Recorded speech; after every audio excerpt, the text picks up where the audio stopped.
tertinggi bagi Allah kita. Kau di tempat ini. Amin Tuhan Yesus. Imam besar aku, ku sanjung. Kau lebih dari yang Inilah Tuhan. dan ku datang menyembahmu. Katakan ku sanjung Engkau Tuhan.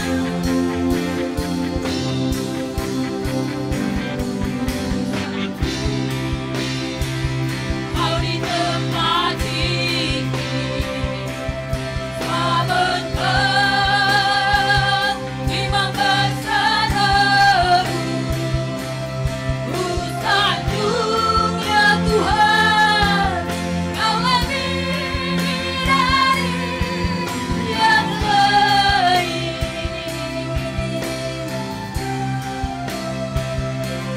Dan ku datang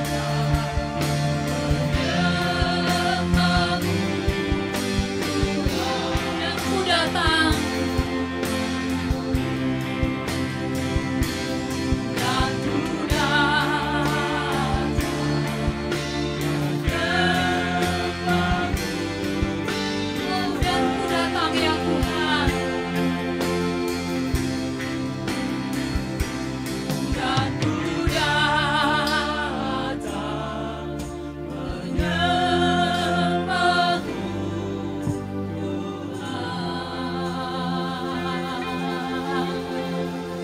menyembahmu, Tuhan. Menyembahmu Tuhan.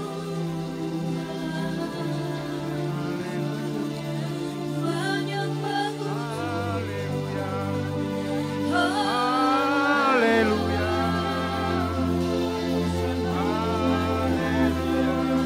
kami sanjung Engkau di tempat yang maha.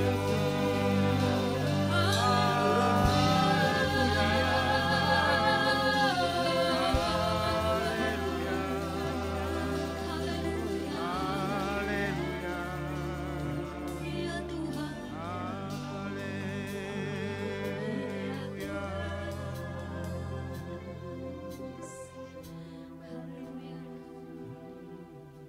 Ini kami Tuhan datang kepada Engkau Tuhan. Iya Tuhan. Engkaulah yang kami sanjung Tuhan, lebih dari segalanya Tuhan. Iya Tuhan. Terima kasih Tuhan untuk pelayanan praise and worship Tuhan yang memimpin, membawa kami masuk dalam hadirat-Mu Tuhan. Sehingga hati kami dipuaskan Tuhan. Saat kami menghampiri Engkau menaikkan pujian penyembahan kami Tuhan. Kami bisa merasakan Engkau hadir Tuhan. Terima kasih Tuhan. Saat ini Tuhan, kami mau mendengarkan kebenaran firman-Mu. Jamah setiap hati kami Tuhan. Sehingga hati kami, hati yang lemah lembut, yang siap mendengarkan kebenaran firman-Mu. Dan hurapi setiap kami. Hurapi hamba-Mu yang akan menyampaikan firman-Mu. Pimpin kami Tuhan. Di dalam nama Yesus, kami yang percaya berkata, amin. Silakan duduk saudaraku. Salam. Salam saudaraku. Ada sukacita? Beri kemuliaan bagi Tuhan. Dan saya juga menyapa untuk umat Tuhan atau saudara-saudaraku yang saat ini juga menyaksikan ibadah ini. Salam, Tuhan memberkati kita semua. Hari ini saudaraku firman Tuhan kita membacanya di Yohanes 15 ayat 1 sampai 8.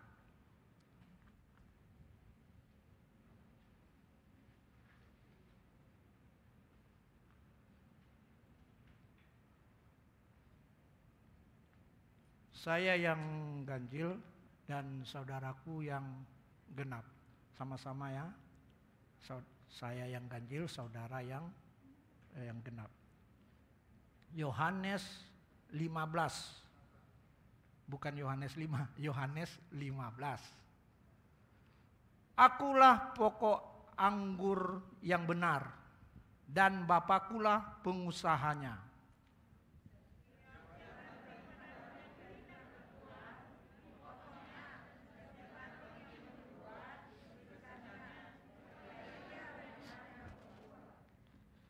Kamu memang sudah bersih karena firman yang telah kukatakan kepadamu.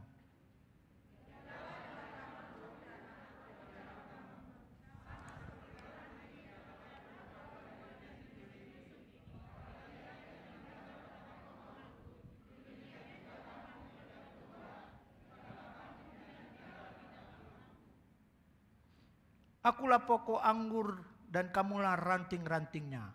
Barang siapa tinggal di dalam aku dan aku di dalam dia, ia berbuah banyak.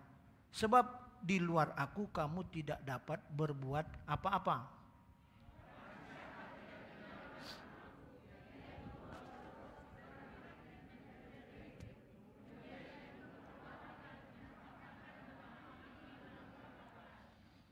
Jikalau kamu tinggal di dalam aku dan firmanku tinggal di dalam kamu, mintalah apa saja yang kamu kehendaki dan kamu akan menerimanya.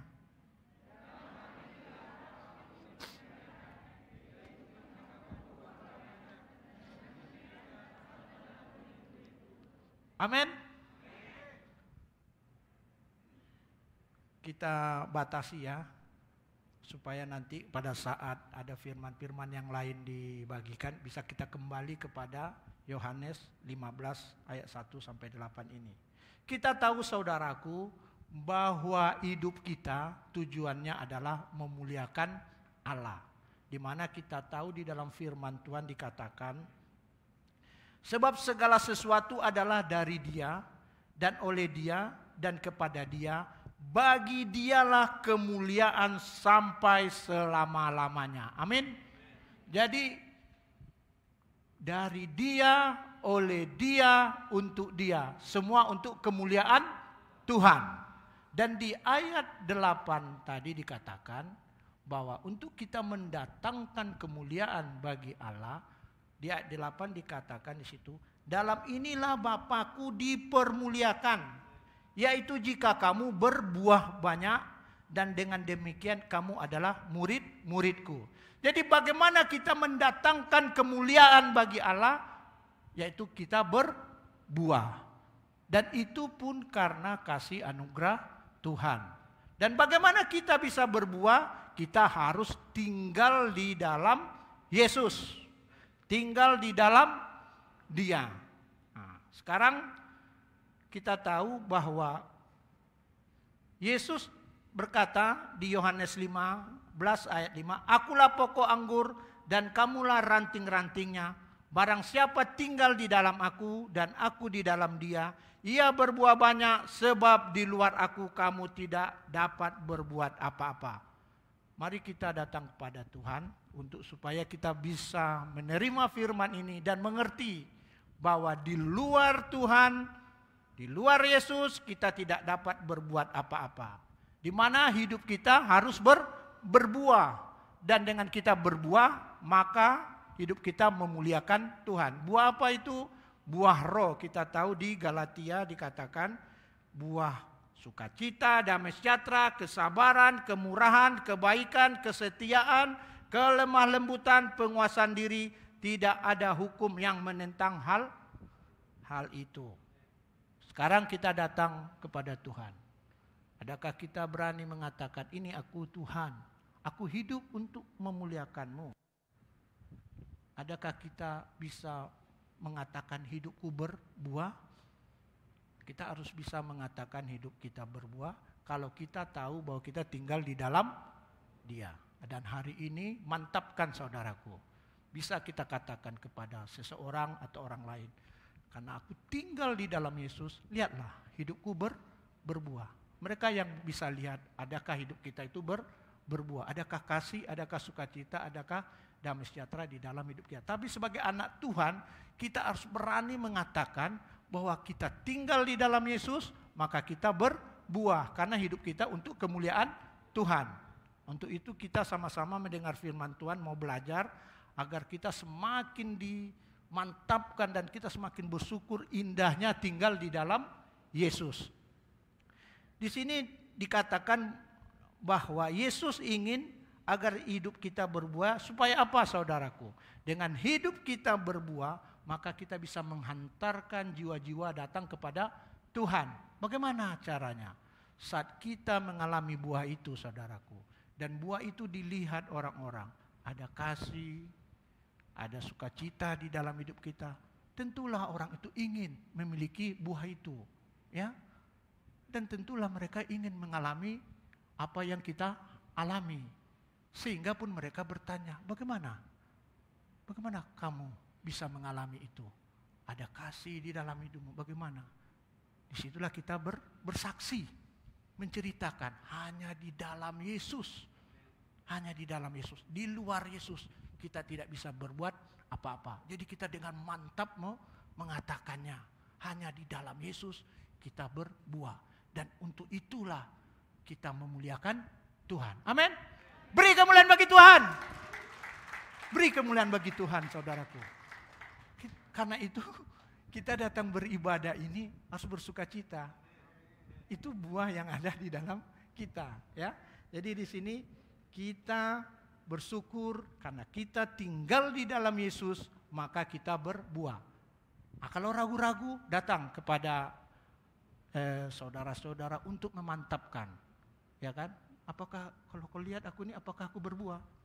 Karena kalau kita dilihatnya tidak berbuah, berarti bukan itu tujuan hidup kita. Tujuan hidup kita memuliakan Tuhan, ya. Jadi sekarang kita ingin tahu di Yohanes 15 ini apa yang harus kita lakukan kalau kita katakan kita tinggal di dalam Yesus. Apakah kau tinggal di dalam Yesus? Ya, aku tinggal di dalam Yesus. Jadi apakah kau tahu apa yang harus kau lakukan kalau kau katakan kau tinggal di dalam Yesus? Kita harus bisa tahu menjawabnya, ya kan? Karena nanti kita harus bisa menceritakan ke orang-orang bagaimana tinggal di dalam Yesus itu dan apa yang harus kita lakukan. Semua bisa katakan aku tinggal di dalam Yesus, aku tinggal di dalam Yesus. Tapi pada saat ditanyakan apa yang harus kau lakukan? Apa yang harus kita lakukan kalau kita katakan kita tinggal di dalam Yesus? Di sini di Yohanes 15 ini rahasia itu dinyatakan. Mari kita membaca di Yohanes 15 ayat 10.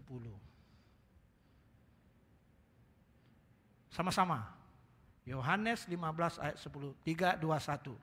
Jikalau kamu menuruti perintahku, kamu akan tinggal di dalam kasihku. Seperti aku menuruti perintah Bapakku dan tinggal di dalam kasihnya.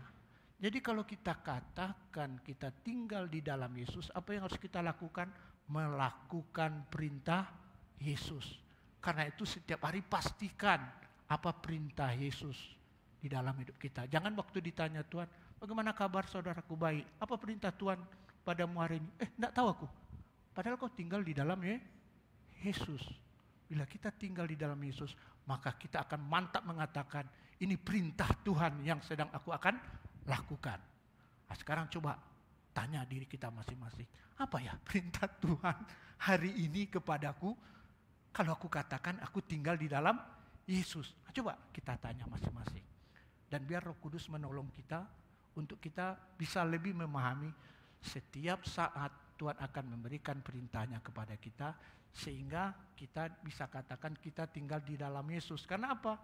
Karena kita ingin berbuah. Dengan kita berbuah, itu memuliakan Tuhan. Itu hidup kita saudaraku. Bagi kita yang percaya kepada Yesus, maka hidup kita adalah hidup untuk kemuliaan Tuhan. Bukan untuk diri kita sendiri. Karena itu kita pastikan, apa Tuhan perintahmu bagiku. Karena itulah hidupku, melakukan perintahmu. Amin. Nah, sekarang kita mau kasih satu contoh bagaimana atau hal apa yang perlu kita tahu sehingga kita semakin bersuka, semakin bersyukur sehingga kita mau melakukan perintah Tuhan itu. Senang, bersemangat. Karena itulah hidup kita. Ada hal yang mau diajarkan di sini. Mari kita baca di Lukas 5 ayat 4 sampai 5.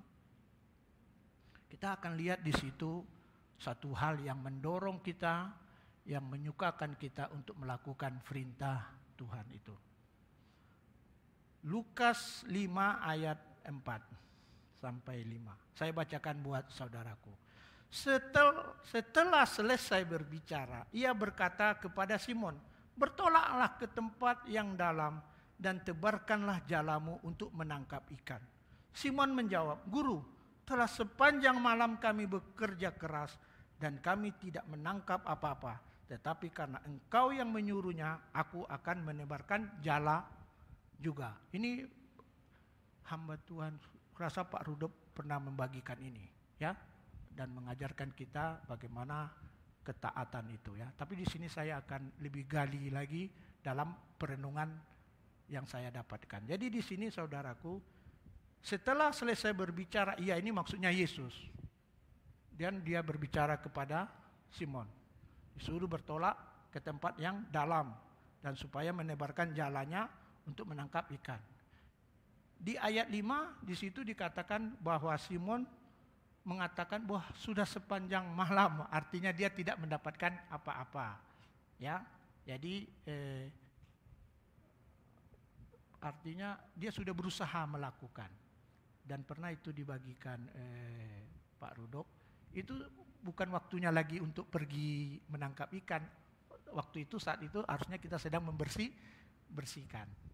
Jadi di sini apa yang kita lihat saudaraku? Di sini dikatakan, baca baik-baik ya. Simon menjawab, "Guru, telah sepanjang malam kami bekerja keras dan kami tidak menangkap apa-apa. Tetapi karena Engkau yang menyuruhnya, aku menebarkan jala juga." Jadi karena yang memerintah ini atau yang menyuruh ini adalah Yesus, maka Simon melakukannya.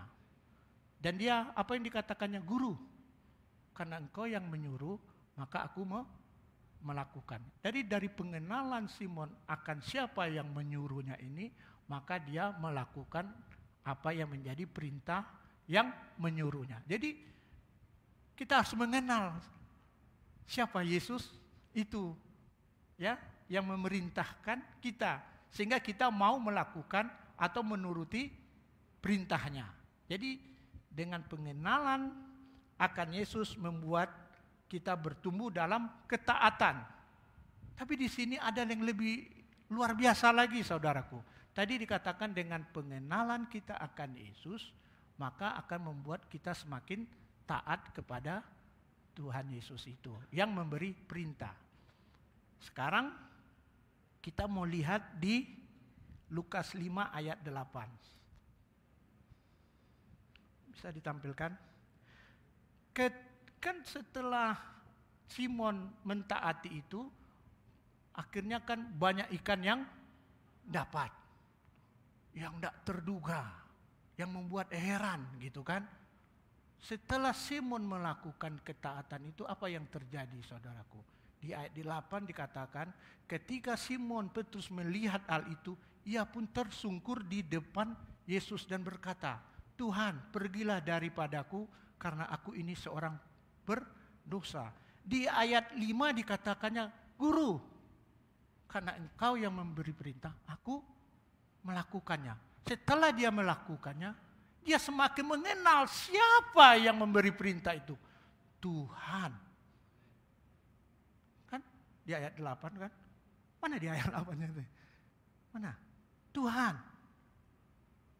Yang memerintahnya, yang berkuasa, yang maha besar, maha adil, maha tahu. Jadi saudaraku, bersemangat kita. Pada saat kita melakukan perintah Tuhan itu, membuat kita semakin mengenal Dia. Sehingga kita bisa menjawab, siapa Yesus itu bagimu? Dan kita bisa pasti menjawabnya dengan mantap. Karena itu kami Gembala Jemaat melalui Pak Benas mengajarkan buku satu materi untuk persekutuan, ketua-ketua persekutuan, dan juga akan dibagikan kepada jemaat mengenal siapa Yesus itu. Kita harus tahu pasti siapa Dia. Dan dengan kita melakukan perintahnya, kita akan semakin mengenal siapa Dia. Jadi akhirnya kita bertambah semangat, bertambah malah kepingin, apa perintahmu? Apa perintahmu hari ini? Karena kita tahu dengan kita semakin melakukannya dan kita akan mengenal siapa dia. Amin. Beri kemuliaan bagi Tuhan. Beri kemuliaan bagi Tuhan, ya. Jadi di sini dan yang lebih luar biasanya lagi saudaraku, tidak berhenti di situ. Kita baca di Lukas 5 ayat 10. Lukas 5 ayat 10. Saya bacakan buat saudaraku. Demikian juga Yakobus dan Yohanes, anak-anak Zebedeus, yang menjadi teman Simon. Kata Yesus kepada Simon, jangan takut. Mulai sekarang engkau akan menjadi penjala manusia. Dengan kita mengenal dia, kita melakukan perintahnya. Dengan kita taat melakukan perintahnya, kita semakin mengenal dia. Dan kita semakin tahu dan jelas panggilan di dalam hidup kita. Amin. Sekarang apa panggilan hidupmu? Apa panggilan hidupmu? Karena itu supaya kau tahu, lakukan perintah Tuhan itu. Taati perintah Tuhan itu. Dan kau akan semakin mengenalnya. Dan kau akan tahu semakin jelas apa panggilan hidupku. Amin. Kita tahu tadi kadang perintah Tuhan itu tidak masuk di akal kita. Kenapa? Karena kita dibatasi atau terbatas oleh ruang dan waktu. Karena kita tahunya, misalnya saya berada di sini, ya saya tahu hanya di sini aja. Ya kan? Tidak tahu saya tayang apa terjadi di tempat lain itu. Saya hanya tahu di mana saya berada. Jadi kita terbatas oleh ruang.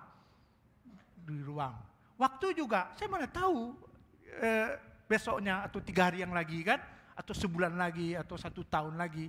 Karena kita dibatasi oleh waktu. Tapi Allah itu maha tahu dan maha hadir. Karena itu waktu dia diperintahkannya si Simon, dia tahu. Pada saat waktu itu Simon kira ini waktunya bukan dia mendapatkan ikan. Ya kan? Tapi ini waktunya, kata Tuhan. Ini waktunya kamu pergi.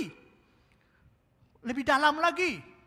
Dan dia mendapatkan berkat itu. Dan ternyata tidak hanya berkat. Tapi adalah pengenalan akan Tuhan. Sekarang kita juga punya pengalaman hari ini saudaraku. Di mana melalui pemimpin kita Pastor Daniel. Menyuruh kita lah. Mengajak kita. Berikan beras ini.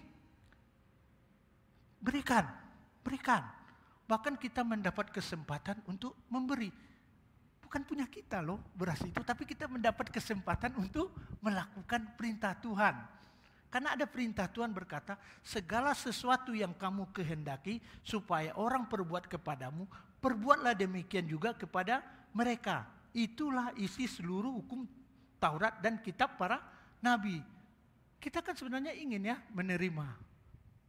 Ingin, jujur aja, saya pun ingin menerima. Tapi melalui hambanya pemimpin kita, dia suruh beri ke orang lain, beri. Sampai saya pernah bertemu dengan seorang, heran dia. Kok bisa gitu Pak ya?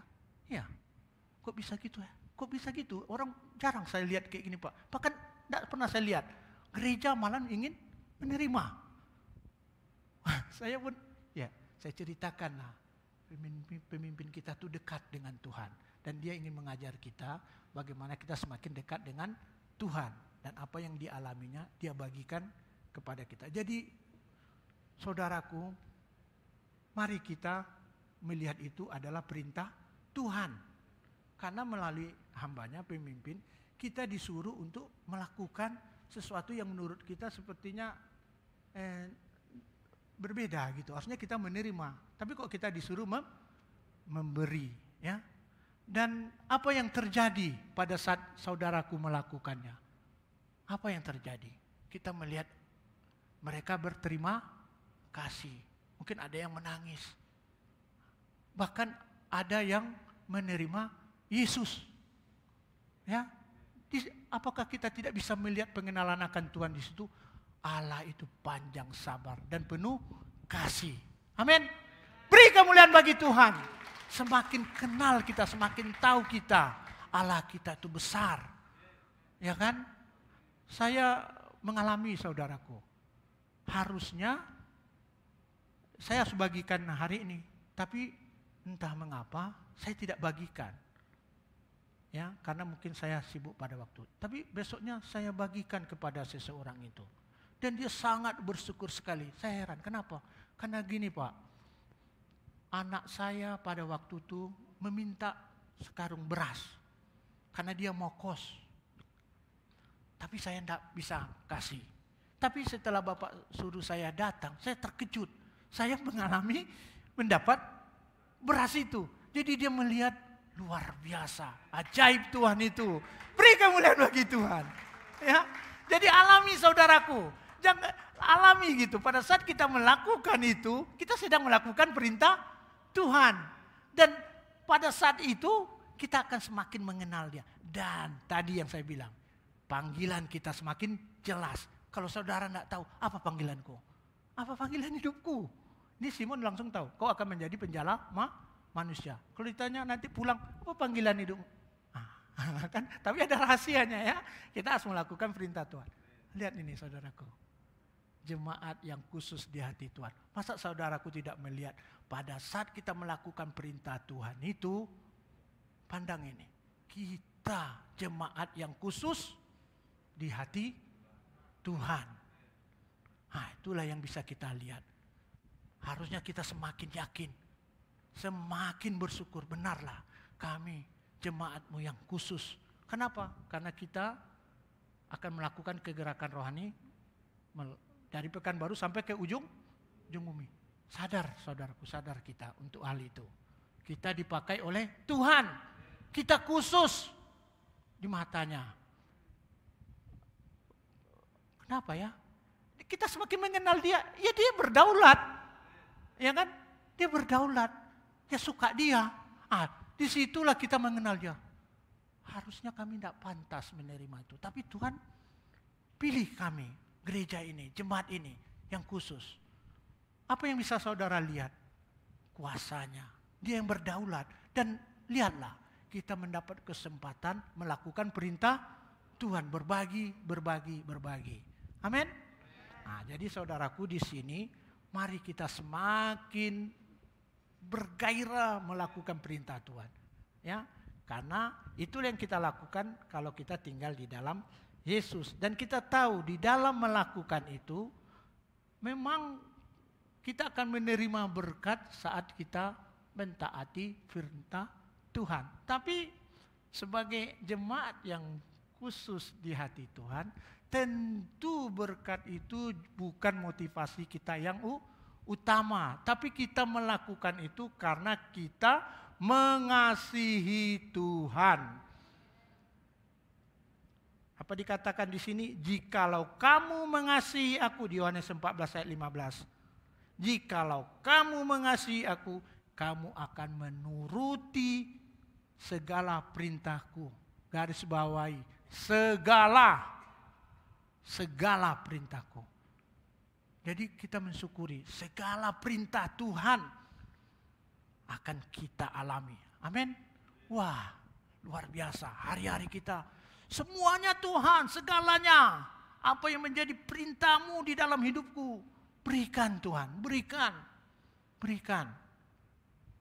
Dan itu menjadi kesukaan kita karena kita tinggal di dalam Yesus. Karena ada janji Tuhan bahwa kita akan berbuah. Dan dengan kita berbuah, kita akan memuliakan Tuhan. Dan untuk itulah kita hidup di dunia ini. Amin.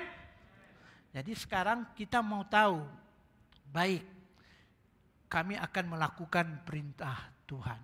Tapi bagaimana kita bisa melakukan perintah Tuhan? Bagaimana? Kita baca di Yohanes 15 ayat 7. Ini yang harus kita lakukan kalau kita tinggal di dalam Yesus. Yohanes 15 ayat 7 dikatakan, jikalau kamu tinggal di dalam aku dan firmanku tinggal di dalam kamu, mintalah apa saja yang kamu kehendaki dan kamu akan menerimanya. Jadi di sini apa yang kita lakukan kalau kita tinggal di dalam Yesus? Mempelajari Alkitab. Kenapa? Karena perintah-perintah Tuhan itu ada di Alkitab, ya, di Alkitab ini. Di mana kita mau tahu perintah Tuhan itu? Ada di Alkitab. Jadi bagaimana kita bisa melakukannya kalau kita tidak mempelajarinya? Mengapa kita katakan mempelajarinya? Coba kita baca di Matius 13 ayat 23. Matius 13 ayat 23 di situ dikatakan, yang ditaburkan di tanah yang baik ialah orang yang mendengarkan firman itu dan mengerti.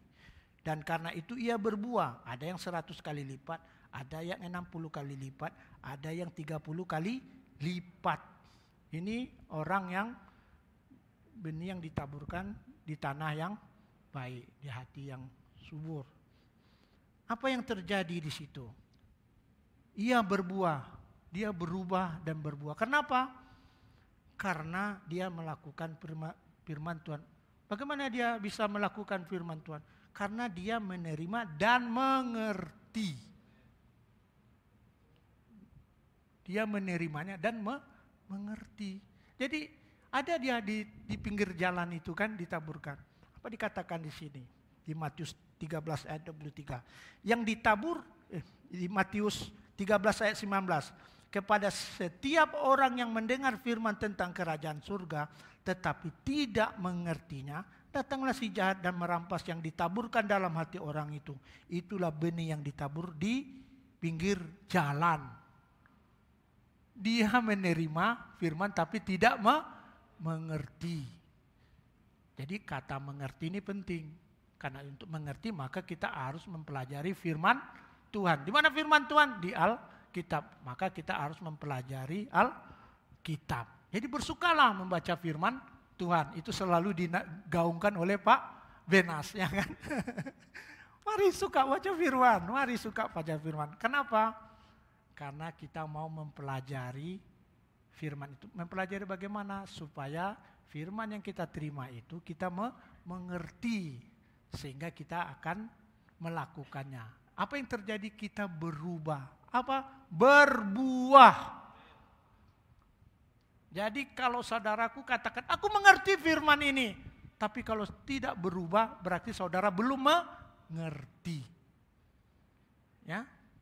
Jadi mengerti itu, kita mindset lama kita digantikan dengan mindset yang baru. Di mana kepercayaan yang salah digantikan dengan kebenaran firman Tuhan. Ya. Jadi kalau kita katakan, wah aku mengerti, memahami firman ini, maka kita pun akan semangat melakukan. Dengan kita melakukan, ada perubahan-perubahan di dalam hidup kita. Sekarang tanya sama kawan misalnya, adakah kau lihat aku berubah? Beranikan aja saudaraku, karena kita hidup untuk kemuliaan Tuhan. Belum berubah kamu? Oh gitu ya, datang kepada Tuhan. Karena kita ingin berubah, karena kita ingin berbuah, karena kita tinggal di dalam Yesus. Kenapa kita merasa bingung apa gitu? Karena kita ingin menjadi berkat. Harus berani. Kau belum berubah, kata orang itu. Oh gitu ya, maka aku datang kembali kepada Tuhan. Dan ada rahasianya tadi, kita harus melakukan perintah Tuhan. Amin. Nah, jadi di sini dengan kita mempelajari firman Tuhan, maka kita akan mengetahui, memahami firman Tuhan dan kita akan melakukannya dan kita mengalami perubahan di dalam hidup kita.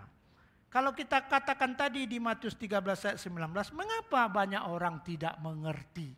Misalnya saat ini, saudaraku mendengarkan firman Tuhan. Pulang-pulang, apakah kau mengerti yang disampaikan hamba Tuhan tadi? Enggak, aku tidak mengerti. Bisa saja, oke, baik. Yang menyampaikannya kurang baiklah kita bilang. Tapi kita, dari kita sendiri, apa peranan kita? Di sini. Mengapa banyak orang tidak mengerti? Karena pertama, tidak memperhatikan. Firman Tuhan disampaikan, itu Aser itu dengan kasih. Jangan menempel-nempel aja dulu ya. Itu karena dia mengasihi kita supaya kita bisa mengerti firman itu dengan kita terus memperhatikan. Amin. Nah, itu jadi kita bersyukur untuk pelayanan Aser ya. Mungkin kita segan gitu ya mengapakan orang itu, tapi kita dukung pelayanan Aser untuk bisa melakukan kasih Tuhan ini. Ya, karena mereka mengasihi supaya kita datang kan disambut gitu, supaya kita nanti pulang-pulang melakukan perintah Tuhan dengan kita mengerti. Ya, dan yang kedua, apa yang membuat kita tidak mengerti? Tidak mau mengerti. Ya, dia serius mendengar. Ya, tapi kalau dia itu yang ngomong, enggak lah. Dilawannya saudaraku, dilawannya. Mana diejeknya pula, tapi dia serius dengar, tapi dia diejeknya. Kan? Itu artinya orang tidak mau mengerti, sengaja tidak mau mengerti. Saya kasih ilustrasi, mudah-mudahan ini bisa menolong bagaimana pada saat ada hamba Tuhan menyampaikan firman Tuhan. Bagaimana baiknya kita, bagaimana sikap kita yang baik. Gini, ada seorang raja yang sangat berkuasa sekali. Jadi raja ini tunjuk si A ini. Inilah yang akan sampaikan pesanku kepada kalian semua. Dan itu ada orang dan setuju dia nih si A ini yang menyampaikan. Kira-kira bagaimana sikap raja itu? Masukkan dia ke penjara. Karena dia yang berdaulat kan. Dia yang menentukan. Dia yang sudah memilih. Karena dia yang lebih maha tahu. Jadi bagaimana sifat kita? Ya, mendengar. Karena dia hanya menyampaikan pesan dari Tuhan. Dan urusan itu biar urusan Tuhan. Kita tidak perlu menghakimi. Jangan biarkan menghakimi hamba-hamba Tuhan yang sudah diurapi, saudaraku. Jangan biarkan. Ya, karena itu Tuhan yang mengurapi. Saya sangat bersyukur ditabiskan. Karena saya tahu hanya pengurapan Tuhan yang memampukan saya melayani Tuhan. Saya lemah, saya tidak sanggup, saya kurang. Tapi karena pengurapan itu membuat saya kuat. Karena kalau saya lihat, aduh, tidak bisa nih, berat nih. Tapi karena Tuhan sudah urapi, ya kita menjadi bersemangat. Kalau ada yang mengapakan saya tidak merasa ditolak. Kamu menolak firman-Nya dan urusan kamu dengan firman-Nya. Ya, saya hanya mau datang, Tuhan urapi dan berkati yang mendengarkan firman-Mu. Jadi di sini jangan kita biarkan tidak memperhatikan dan jangan biarkan tidak mau mengerti. Amin. Jadi apa yang harus kita lakukan agar menerima atau mendengar dan mengerti firman Tuhan? Yakobus 1 ayat 21. Tadi saya sudah minta tolong kepada untuk kalau misalnya kelewatan waktu saya dikasih tanda ya. Jadi Yakobus 1 ayat 21 di situ dikatakan, sebab itu buanglah segala sesuatu yang kotor dan kejahatan yang begitu banyak itu, dan terimalah dengan lemah lembut firman yang tertanam di dalam hatimu yang berkuasa menyelamatkan jiwamu. Jadi di sini kita harus memiliki sikap hati yang lemah lembut, tidak keras, tidak memberontak. Dan untuk itu bagaimana kita bisa memiliki hati yang lemah lembut itu? Terima Yesus. Terima Dia. Karena Dia lemah lembut. Ya. Dan itu yang memampukan kita bisa mendengarkan firman Tuhan. Karena itu penyampai-penyampai kabar baik selalu memastikan, adakah Yesus di dalam hidupmu? Ada engkau sudah lahir baru? Karena hanya dengan kasih anugerah Tuhanlah kita bisa mendengar, menerima firman itu. Amin. Beri kemuliaan bagi Tuhan. Jadi kita semakin bergairah, bersemangat. Ya, aku ada Yesus dalam hidupku. Jadi aku akan menerima firman. Dan aku akan melakukan perintah Tuhan. Tapi ada di sini. Ini juga sudah dibagikan oleh Pak Benas. Tapi saya mau menambahkan dalam perenungan saya. Sebab itu buanglah segala sesuatu yang kotor dan kejahatan yang begitu banyak. Waduh, yang begitu banyak. Timbul pertanyaan. Apa menyebabkan ini? Begitu banyaknya yang kotor dan yang jahat ini. Apa itu? Tentu kita harus tahu apa akarnya. Dan salah satu rahasia yang Tuhan berikan, dan ini Tuhan ingin bebaskan kita dari hal ini. Dan kita nanti bersepakat sehati untuk mencabut akar ini. Amin. Apa itu? Kita baca di 1 Timotius 6 ayat 10. Nah, ini bisa kita baca sama-sama. Biar semangat, biar ingat. 1 Timotius 6 ayat 10. 1 Timotius, kan dia. Udah? 1 Timotius, ini biar semangat membacanya. Mana tidak muncul? 3, 2, 1. Karena akar segala kejahatan ialah cinta uang. Sebab oleh memburu uanglah beberapa orang telah menyimpang dari iman dan menyiksa dirinya dengan berbagai-bagai duka. Wow. Jangan biarkan Tuhan umatmu ini cinta akan uang. Karena itu akar dari segala kejahatan. Itu doa kita.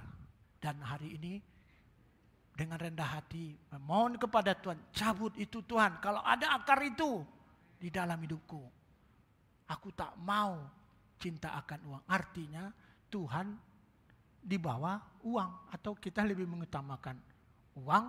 Banyak kan mencintai, ya kan? Kalau mencintai kan akan berkorban, bahkan itu yang memburu itu, gitu kan? Yang lain tidak lagi. Padahal kita harusnya cinta akan Tuhan. Tapi sekarang dengan lembut, dengan rendah hati, mari kita mau ditegur atau dinasihati oleh Tuhan. Jangan biarkan ada. Kalaupun masih ada sikit-sikit, cabut di dalam nama Yesus. Dan hari ini tundukkan kepala kita sebentar. Datang pada Tuhan. Mohonkan, jangan ada itu di dalam diri kita. Kita ambil waktu sebentar aja. Mari saudaraku datang. Datang, semua datang. Semua minta kepada Tuhan. Jangan ada itu. Setelah itu saudaraku, minta supaya umat Tuhan, jemaat yang khusus di mata Tuhan, di hati Tuhan itu, tidak memiliki akar cinta akan uang. Amin.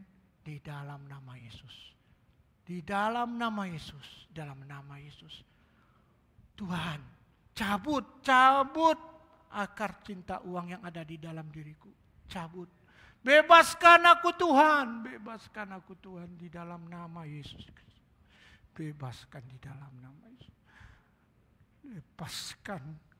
Lepaskan kami Tuhan dari akar cinta akan uang ini. Karena itu adalah sumber dari segala yang jahat. Karena itu menghalangi kami menerima firman-Mu Tuhan. Di dalam nama Yesus. Karena kami adalah jemaat yang khusus di hati-Mu Tuhan. Di dalam nama Yesus. Di dalam nama Yesus. Amin. Yakini saudaraku, karena kita sudah berdoa tadi di dalam nama Yesus, maka itu dicabut di dalam hidup kita. Di dalam gereja Tuhan yang khusus di hati Tuhan. Amin. Sekarang kita mau melihat yang ketiga sebentar. Apa yang ketiga yang kita harus lakukan? Yaitu di sini dikatakan di Yohanes 15 ayat 7 tadi, jikalau kamu tinggal di dalam aku dan firmanku tinggal di dalam kamu, mintalah apa saja yang kamu kehendaki dan kamu akan menerimanya. Ada kata di situ mintalah. Mintalah apa yang kamu kehendaki. Apa yang kamu kehendaki? Karena kita hidup di dalam Tuhan, bukan lagi kita yang hidup, maka biarlah kehendak kita itu selaras dengan kehendak Tuhan. Apa kehendak Tuhan? Sudah jelas.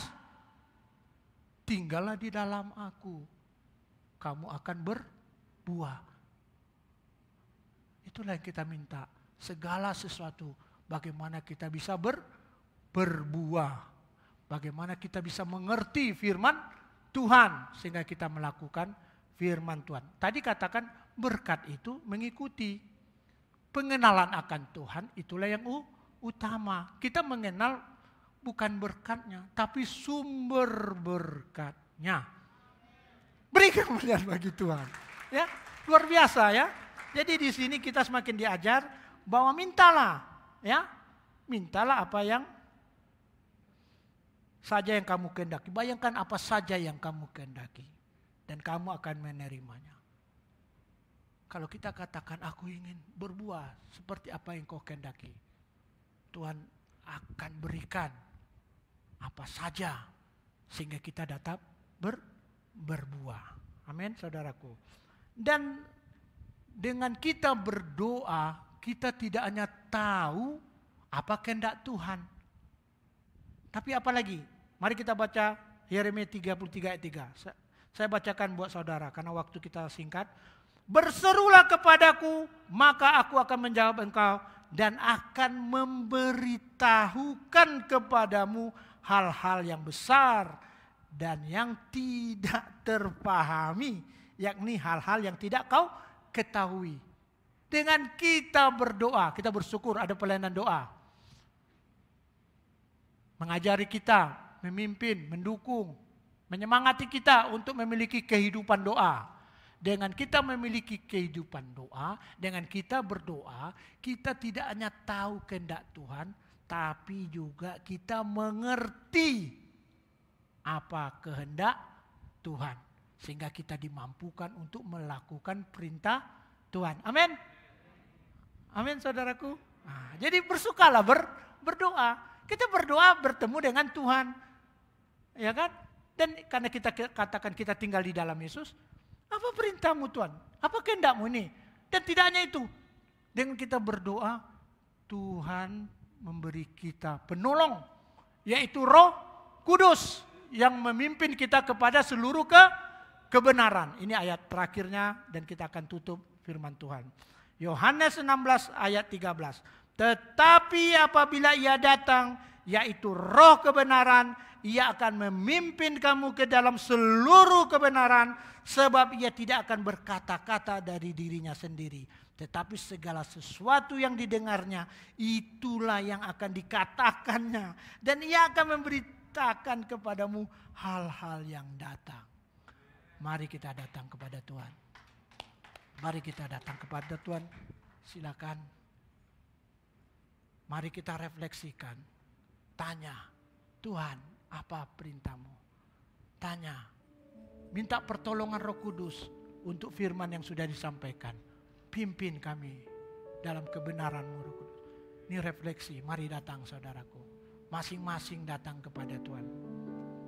Datang. Oh Tuhan. Terima kasih Tuhan. Roh Kudus. Roh Kudus pimpin aku di dalam kebenaran-Mu. Ajari kami untuk mengerti firman-Mu Tuhan. Datang pada Tuhan saudaraku. Datang pada Tuhan. Tuhan, Bapa, kami tidak mau meninggalkan tempat ini tanpa membawa kebenaran-Mu. Roh Kudus,